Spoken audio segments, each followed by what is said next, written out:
હતા પછી રાતે 11 વાગે ભાઈનો ફોન આવ્યો કે પાછું દુકાને જવું પડશે. Welcome to my mini blog. મારું નામ છે સફિયા અને હું છું સુરતથી.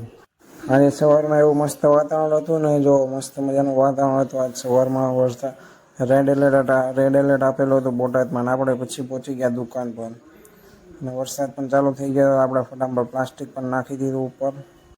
આપણે પછી કમ્પ્લીટ લારી કરીને આપણે બેસી ગયા. પડદો નાખીને જોઈ લો મસ્ત મજાનો ઉપરથી આજુબાજુ ઉપર નીચે બધી ગયા પડદો મૂકી દીધો કમ્પ્લીટ, એટલે વરસાદ આવે નહીં. અને પછી આપણે થોડીક વાર થઈને આપણે વહી ગયા નમાઝ પઢવા માટે. નમાઝ પઢીને આપણે ઘરે વહી ગયા ને મસ્ત ઘડીક આરામ કરીને આપણે પાછા દુકાન પર જવા નીકળી ગયા. વાતાવરણ આવી એવું ને એવું જ હતું સવારનું.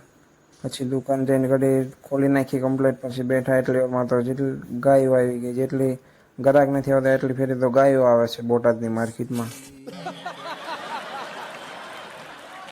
અને પછી થોડાક કસ્ટમરને આપીને આપણે પછી બેસી ગયા ઘડીક વાર ને પછી વરસાદની ધબધબાટી ચાલુ થઈ ગઈ હતી. સાંજ પડી ગઈ હતી અને વરસાદ પણ આવવા માંડ્યો હતો. જો ધડાધડી વરસાદ આવવા માંડ્યો હતો. આપણે તો કમ્પ્લીટ ટાંકેલો હતો. આપણે શાંતિથી બેઠા હતા પછી. અને પછી એટલી વારમાં તો પછી ગાયો આવી ગઈ. જેટલી બાયો નથી આવતી એટલી તો ગાયો આવી જાય છે. અને પછી આપણે દુકાન કરી દીધી બંધ. સાંજ પડી ગઈ હતી, રાત પડી ગઈ હતી, આપણે કરી દીધી દુકાન બંધ. ઘરે જતા એટલી વારમાં આપણને પછી ફાયટા કાઢવું નડી ગયું. ટ્રેન કે પહેલાં હું વહી જાઉં પછી તમે બધા જાજો. બંધ કરીને આપણે ઘરે વહી ગયા હતા. પછી રાતે 11 વાગે ભાઈનો ફોન આવ્યો કે પાછું દુકાને જવું પડશે. કેમ કે આપણો માલ આવી ગયો છે ડુંગળીનો. જો ડુંગળીનો માલ આવી ગયો છે. તો તમારે પણ હોલસેલના ભાવ જોતી હોય તો ડિસ્પ્લે પર કોન્ટેક નંબર આપેલો છે.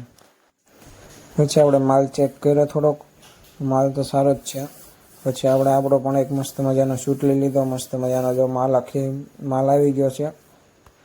પછી આપણે ગાડી ભાડું દઈ દીધું અને પછી આપણે નીકળી ગયા. ગાડી ભાડું દઈને આપણે પછી નીકળી ગયા ઘર તરફ જવા માટે. એની સાથે આપણો ચોથો દિવસ બોટાદમાં પૂરો થાય છે. અને હું કેટલા દિવસ છું એ જોવા માટે જે ફોલો પણ કરતા જાઓ તમારા ભાઈને. અને હજી વરસાદની ધબધબાટી ચાલુ જ છે. રાતે 11 વાગ્યા તો પણ હજી ધબધબાટી ચાલુ જ છે વરસાદની.